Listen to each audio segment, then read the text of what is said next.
সুনামগঞ্জে গত ৪৮ ঘন্টায় সুরমা নদীর পানি ২৭ সেন্টিমিটার বেড়েছে, তবে এখনো পানি বিপদসীমার নিচে রয়েছে। গত ২৪ ঘন্টায় বৃষ্টিপাত হয়েছে ১৯৬ মিলিমিটার। উজানের বৃষ্টি না হলে বন্যা পরিস্থিতির আশঙ্কা নেই বলেও জানান তিনি। বইয়ের মধ্যে আমরা বসবাস করেলাম, এরকম যে পানি বাড়াতে আমরা যাওয়ার মতো আর জায়গা নাই। আগের পানি আমাদের ঘর বাড়ি সব গেছে কি পানি যায়, এখন তো আর যাওয়ার জায়গা নাই যদি পানি বাড়ে।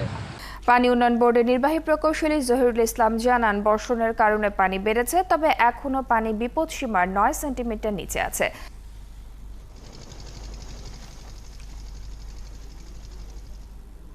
প্রিয় দর্শক, আপনারা যদি এরকমই নিউজ ভিডিও দেখতে পছন্দ করেন তাহলে এই চ্যানেলটি সাবস্ক্রাইব করে দেবেন। আর যদি ভিডিওটি ভালো লাগে থাকে তাহলে লাইক, কমেন্ট ও শেয়ার করে দেবেন। ধন্যবাদ সবাইকে।